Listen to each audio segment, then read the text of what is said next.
할렐루야. 5월 18일 화요일 큐티 영상 시작하겠습니다. 오늘 말씀은 잠언 10장 1절에서 17절입니다. 오늘 10장 1절에 보면 이것은 솔로몬의 잠언이다 그렇게 시작이 되고 있지요. 원래 1장 1절에서 보면 솔로몬의 잠언이다 이렇게 시작이 되었는데 10장에 와서 다시 시작이 되는 것입니다. 어떤 뜻일까요? 분위기가 바뀐 것이죠. 앞부분에서는 주제를 가지고 이야기하고 지금부터는 굉장히 짧은 그런 잠언의 그런 그 말씀들이 연결되어서 기록되어져 있습니다. 그런데 앞부분에 우리가 9장까지의 내용들을 보면 주제를 가지고 이야기하다가 가장 하이라이트라고 한다면 지혜는 세상의 처세술이 아니구나, 어떤 정보가 아니구나, 내가 얻을 수 있는 그런 지식이 아니라 지혜는 바로 예수 그리스도구나, 하나님의 영이구나 하는 것이 가장 중요한 그런 그 내용입니다. 지혜는 예수 그리스도입니다. 그래서 우리가 지혜를 얻는 것이 아니라 지혜가 우리를 초청을 합니다. 지혜가 우리를 초청을 해서 우리가 겸손하게 지혜를 받아들여서 지혜로운 그런 삶이 되도록 우리의 그런 삶을 인도하고 있는 것이지요. 자, 우리가 지혜를 받아들인다면 우리는 어떤 그런 삶을 살게 될까요? 우리가 지혜를 잘 영접하여서 지혜로운 그런 사람이 되었다면 우리는 어떤 삶을 살게 될까요? 이제 10장부터 시작해서 지혜로운 그런 사람의 그런 삶을 구체적으로 이야기해 주는 것입니다. 이 이야기를 잘 듣지 않으려면 마치 이것이 잔소리처럼 들려서 우리가 이것을 받아들이지 못하면서 미련한 그런 삶을 살게 될 것입니다. 우리는 마음을 활짝 열어서 우리의 그런 삶의 실제가 어떠한지, 지혜의 삶의 실제가 어떠한지를 잘 봐야 할 것입니다. 10장 1절, 이것은 솔로몬의 잠언이다. 지혜로운 딸은 아버지를 기쁘게 하지만, 어머니를 기쁘게 하지만 미련한 아들은 어머니의 근심거리다. 그렇게 되어져 있네요. 자, 여러분 한번 생각해 보세요. 나는 지혜로운 사람인가? 나는 지혜로운 딸인가? 지혜로운 아들인가? 그래서 내가 아버지를 기쁘게 하는 그런 사람인가? 아니면 미련한 사람이 되어서 부모님의 근심거리가 되는 그런 사람인가? 대부분 한국 사람들은 중간을 좋아해가지고 이렇게 큰 기쁨이 되는 것도 아니고 그렇다고 내가 늘 근심거리가 되지도 않습니다. 이렇게 할 그런 가능성이 높지요. 우리가 성경 말씀을 볼 때 영적으로 자꾸 봐야 되지 않습니까? 그죠? 그래서 이것을 우리의 아버지도 생각할 수 있지만 우리는 항상 아버지라 그랬을 때 하나님 아버지를 생각을 하죠. 바꿔보죠. 그러면 나는 하나님 아버지를 기쁘게 하는 그런 사람인가? 아니면 근심거리가 되는 그런 사람인가? 다시 바꿔보죠. 아들이란 그런 말을 목장으로 바꿔보겠습니다. 우리는 지혜로운 그런 목장을 해서 하나님 아버지를 기쁘게 하는 그런 목장을 하고 있습니까? 아니면 조금 하나님의 근심거리가 되고 있습니까? 교인으로 바꿔볼까요? 그냥 교회로 바꿔보죠. 우리는 지혜로운 그런 교회를 잘 섬기고 있어서 이 교회가 하나님에게 기쁨을 주는 그런 교회가 되고 있습니까? 아니면 하나님의 근심거리가 되고 있습니까? 이것도 생각하기 나름인 거예요. 이것도 글쎄 우리가 하나님께 크게 기쁨을 드리는 것 같지도 않고 글쎄 우리가 그렇게 근심거리가 될 것 같지도 않다 이렇게 생각하기가 쉽죠. 그래서 우리는 다시 한번 또 생각해 봐야 되는 거예요. 교회는 뭔가? 목장은 뭔가? 내 삶은 뭔가? 이거를 내 중심적으로 생각하면 내가 기쁨이 되는지 근심이 되는지 잘 모르는 거예요. 목적에 맞게 생각을 하는 거예요. 목적에 맞게. 인생의 목적은 뭐냐? 하나님께 영광 돌리는 것이다. 그러면 내가 하나님께 온전히 영광 돌리는가? 그러면 기쁨이 되겠죠. 온전히 영광 돌리지 못하면 내가 근심이 되는 거예요.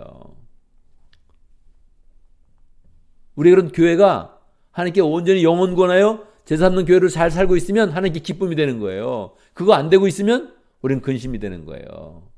그래서 이거를 접근을 할 때 우리의 그 마음 가운데 그냥 이렇게 쳐다보면 지혜로운 아들은 하나님을 기쁘게 하지만 미련한 아들은 어머니의 근심거리다. 이렇게 하면 그렇구나, 솔로몬이 한마디 하는구나 이렇게 하고 그냥 넘어가게 돼요. 근데 이거를 영적으로 확 적용을 한번 하기 시작하면 우리 그런 삶 가운데 이게 그냥 강력하게 다가오는 거예요.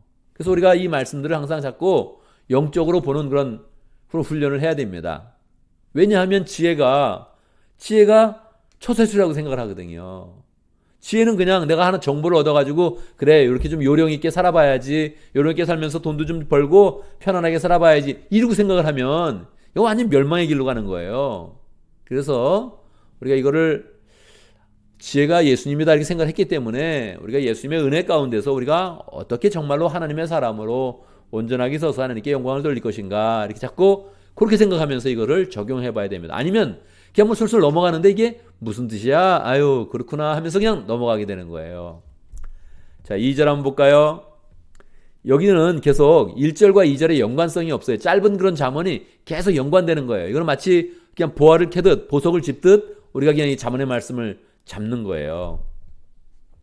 2절 부정하게 모은 재물은 쓸모가 없지만 의리는 죽을 사람도 건져낸다. 여러분 어떻습니까? 지난달에 여러분은 부정하게 재물을 모았습니까? 아니면 거룩하게 재물을 모았습니까? 최소한 마음 가운데 생각할 거예요. 나는 부정한 짓은 하지 않았다. 우리 한국 사람들은 이게 항상 요즘에 이게 멘탈이 그냥 죽어 있어요. 이 멘탈이 이게 하여튼 큰일 났어요. 이거 민족의 그런 정기와 민족의 그런 흐름과 이 정신을 바꿔야 되는데 우리가 하여튼 이게 항상 뭐 드라마나 영화를 보면 항상 부정한 정치인, 부정한 재벌 뭐 이렇게 해가지고 항상 구도가 그렇게 나와 있어요. 여러분 그렇게 해가지고는 큰일 납니다. 우리 정신이 완전히 우리는 이게 막 썩은 쪽으로 나가고 있는 거예요. 그렇게 해가지고는요 복음의 길을 절대 갈 수가 없습니다. 정말 정신을 차려야 돼요. 정말 정신을 차려야 됩니다. 여러분 부정하게 모은 재물은 쓸모가 없지만 의리는 죽을 사람도 건져낸다. 정확하게 우리는 부정하게 재물을 모으면 안 된다 하는 것을 교훈을 받게 되죠. 그러니까 한번 다시 생각해 보자고요. 여러분은 지난 한 달에 지난 1년간에 부정하게 재물을 모았습니까? 아니면 성실하게 일해서 재물을 모았습니까? 그럼 대부분 다 저는 성실하게 직장을 다녔습니다. 할렐루야. 잘했죠. 그러면 그게 어떻게 성경이 되겠어요? 그런 교훈이. 여러분 그런 교훈이 어떻게 성경이 되겠어요? 그런 말은 공자님이 훨씬 더 얘기를 잘하는 거예요. 공자님의 얘기를 들어보면 훨씬 더 교훈적인 거예요. 달라이 라마가 딱 그 얘기하는 거 보면요. 정말 야 이렇게 얘기를 잘할 수가 있나? 정말 얘기를 정말 이렇게 가슴에 딱 이렇게 공감이 될 수 있도록 얘기를 잘해주네. 그런 거예요. 해민 스님 책이 잘 팔리잖아요. 그런 사람들은 이게 딱 얘기를 해보면 인생을 꿰면서 이렇게 얘기를 잘 해주는 거예요. 여러분 그렇게 하고 우리는 망하는 거예요. 망하는 거. 정확히 이 복음을 모르는 거예요. 이 세상은 기초가 부정한 거예요. 다 이 세상은. 여러분 뭐 사업이라는 게 뭡니까? 비즈니스라는 게 뭐예요? 우리 비즈니스 한다, 비즈니스맨이다, 사업이다. 기본적으로 뭐예요? 기본적으로 그 기초가 부정할 가망성이 너무너무 많은 거예요. 계약이라는 게 뭐예요? 계약이라는 게 내가 좀 이득을 보는 쪽으로 잘 결정이 돼야 우린 계약을 잘했다 생각하거든요. 이 세상의 기본적인 그런 원리는 부정할 가망성이 높아요. 이걸 꼭 기억을 해야 됩니다. 정확히 영적으로 본다면 부정하게 모은 그런 재물은 내 힘으로 돈을 번다. 이게 부정한 거예요. 하나님 보실 때는 내 힘으로 사는 게 부정한 거예요. 옛날에는 이 체제가 하늘을 바라보는 체제였어요. 저는 뭐 우리 어머니 아버님이 아직도 농사를 짓고 있으니까 그러니까 이 하늘이 뭔지 안단 말이에요. 저도 어릴 시절에 늘 하늘을 바라보면서 비가 잘 오기를 또 햇빛이 잘 쬐고 이렇게 해서 농사가 잘 되기를 늘 기대했단 말이에요. 그러니까 늘 하늘을 바라보면서 이 곡식을 열심히 일해서 거둬도 결국은 하나님이 주셨다는 그런 고백을 안 할 수가 없어요. 딱 그렇게 정해진 거예요. 하늘을 바라보면서 그냥 이렇게 먹고 사는 거예요. 하나님이 주셔야 된다 이렇게 하는 거예요. 그런 사업으로 됐는데 지금은 사업이 이제 고도화로 발전됐잖아요. 발전되고 나니까 이제는 하나님이 없어도 되는 거예요. 하나님이 없는 게 더 좋아. 이 자동화하고 공장 만들고 물건 팔고 그래서 그냥 돈을 벌 수 있다 이렇게 다 생각하는 거예요. 내가 직장 나가면 돈 번다 이렇게 생각하는 거예요. 다 이게 뭡니까? 내 힘으로 산다는 거죠. 내 힘으로 사는 체제가 이 사업 가운데 딱 정해져 있고요. 내 힘으로 살면서 내가 계약을 잘 맺고 내가 원하는 건 직장에 들어가고 그래가지고 거기서 직장 생활하면서 나는 월급을 받아서 성실하게 벌었다 생각하는 거예요. 여러분, 이 성실은 자기 혼자 성실하면 안 돼요. 우리는 숨 쉬는 게 하나님의 은혜 가운데 숨을 쉬는 건데, 우리는 땅을 밟고 있는 게 하나님이 만들어주신 땅 위에 걷고 있는 건데, 우리의 그런 사업의 모든 원료는 다 하나님이 주신 것인데 하나님을 빼버리고 나 혼자 다 된다고요? 이런 시스템으로 사업이 계속 지금 고도화돼서 발전되어 있는 거예요. 우리는 그쯤 어디에 그냥 있어가지고 거기에 직장을 얻어가지고 사는 거예요. 우리의 직장이 어떤 것에 방향을 정했는지 우리는 알지도 못하면서 생각도 안 하면서 그냥 내 통장에 그냥 월급이 잘 들어오면 된다. 내가 사업해가지고 그냥 돈 벌면 된다. 이러고서 우리는 그냥 막 살고 있는 거예요. 다 부정한 것입니다, 여러분. 그렇게 하면. 우리는 하나님의 은혜 가운데 삽니다. 의리는 죽을 사람도 건져낸다. 누구와의 의리예요? 누구와의 의리? 사람과의 의리일 수 있죠. 그런데 제일 중요한 게 예수님과의 의리 아니에요? 예수님과의 의리를 잘 지켜내서 우리는 사람도 살려내고 예수님의 그런 주신 그런 그 마음 때문에 우리가 또 VIP에 나가서 사람을 살려내는 그런 마음을 가져야 되죠. 3절, 4절 한번 보겠습니다. 손이 게으른 사람은 가난하게 되고 손이 부지런한 사람은 부유하게 된다. 그러니까 부지런하라는 거예요. 감동되세요? 감동되죠.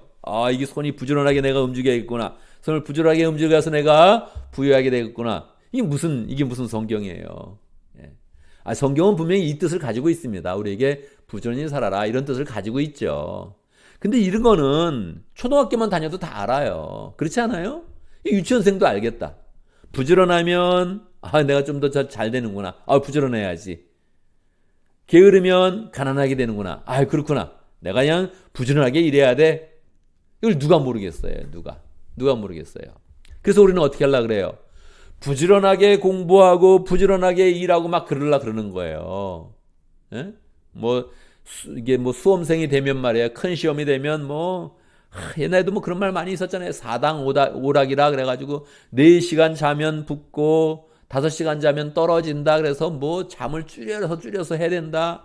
사업할 때는 요즘 사업하는 사람들 다 이렇게 돈 좀 벌었다는 사람들 보면 일주일에 다 100시간 일했다 그러죠. 월스트리트에 취직하는 그런 그 사람들은 다 처음에 계약할 때 시간당 계산 안 해요. 아예 계약할 때 대부분 80시간에서 100시간을 계약해요. 계약을 할 때 자체가 이 회사에 들어오면 다 100시간 정도는 일해야 된다. 이러고 시작한단 말이에요. 잠자는 거 정말 정신없대. 그냥 정신없이 그냥 일한다는 거예요. 골드만삭스니 모건 스탠리니 이런 데는 다 40시간으로 아예 시작을 안 한다고요. 처음부터 80시간은 기본으로 두고 얘기를 해요. 스타트업 하는 사람들 어떻습니까? 스타트업 하는 사람들 직장에서 먹고 잤다 막 그런 얘기 다 기본적으로 하는 그런 얘기 아니에요? 예. 그래서 나중에 대박 났대 이러고 이렇게 나가는 거죠. 여러분 정말 우리는 정신을 잘 차려야 돼요. 예. 이렇게 가면 안 되고요. 우리가 하나님 앞에서 일을 잘하는가 이런 걸 생각해 보는 거예요. 하나님 앞에서 부지런한가? 내가 VIP를 만나기에 부지런한가? VIP를 잘 만나면 우리 목장에 VIP가 많아질 것이다. VIP 신경 안 쓰면 우리는 부유하지 못할 것이다. 이렇게 신경을 써 이렇게 나가야지. 열심히 일해서 돈 벌면 부자 된다. 이게 무슨 성경이에요? 우리는 정신을 잘 차려서 정말 하나님이 무엇을 주려고 하는지를 잘 생각해야 된단 말이에요. 5절 한번 더 볼까요? 곡식 익었을 때 거두어들이는 아들은 지혜가 있는 아들이지만 추수 때 잠을 자고 있으면 부끄러운 아들이다.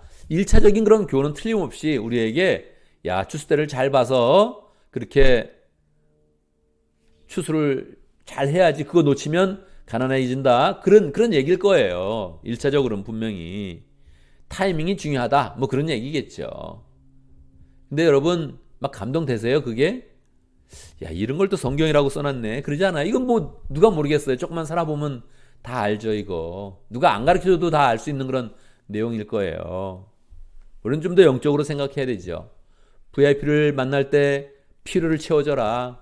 이 중요한 그런 영적 그런 그 타이밍을 놓치지 말아라. 사람은 변화되는 시기가 있고 사람은 정말 회개하는 그런 시기가 있고 회개해서 주님을 영접하는 시기가 있는데 놓치지 말아라 이거. 그냥 어설프게 놔둬가지고 안 된다. 영적인 타이밍을 잡아라. 그렇게 우리에게 얘기해 주는 거 아니겠어요? 그래서 우리가 이 잠언의 말씀을 볼 때 17절까지 보면 벌써 뭐 많은 내용이 나와요. 그냥 보면 뭐 1분이어도 보죠. 뭐 2분이어도 그냥 쭉 보면서 흘러갈 거예요. 근데 그렇구나 하면서 넘어가면 별 내용이 없습니다. 별 내용이 없어요. 그런데 영적으로 보면서 실제로 적용을 해보면 우리의 그런 인생을 정말 한번 평가하게 되는 거죠. 내가 이게 하나님 아버지를 기쁘게 해야 될 텐데 할렐루야. 내가 정말 하나님 앞에서 추수를 거둬야겠구나. 예수님이 늘 추수할 때 뭐라 그랬어요? 예수님이 사마리아 여인에게 보라 휘어져 추수할 때가 되었다. 그렇게 얘기하잖아요. 사람들은 사마리아 여인이 저 여자 좀 문제 있는 여자다 하는데 예수님은 다가가지고 그 여자 속에서 추수를 하고 있지 않습니까? 너희는 넉 달이 지나야 추수를 한다 하는데 자 봐라 들판을 봐라. 들판 보면 추수할 때가 안 됐어요. 예수님만 말하는 거예요. 예수님만 자 봐라 추수할 때가 되었도다. 그렇게 예수님만 선언하는 거란 말이에요. 그래서 우리도 이 말씀을 보면서 영적으로 이렇게 잘 해석을 하면서 하나님 내가 하나님을 기쁘게 하는 그런 사람이 되겠습니다. 내가 하나님 앞에서 추수를 거두겠습니다. 하나님 내가 영적인 일에 손이 부지런한 사람이 되겠습니다. 영적 타이밍을 놓치지 않겠습니다. 이렇게 봐야 이게 복음으로 우리에게 풍성하게 다가오고 우리가 지혜이신 그런 예수님을 만난 그런 사람이 되겠죠. 그래서 우리의 그런 삶 가운데 정말로 지혜로운 그런 사람이 잘 될 수 있도록 지혜이신 예수님을 만나서 예수님의 사람이 되어서 내가 영적으로 열매를 거두고 정말 추수하는 복된 삶을 잘 살아갈 수 있도록 기도합니다. 오늘도 목장을 위해서 기도하는데 오늘 인디아 목장을 위해서 기도하겠습니다. 인디아 목장의 박지호 목자님, 송진경 부목자님, 목원들과 공윤성사님 위해서 함께 기도하겠습니다. 우리 삶 가운데 아침에는 큐티, 저녁에는 감사의 삶 잘 하자고요.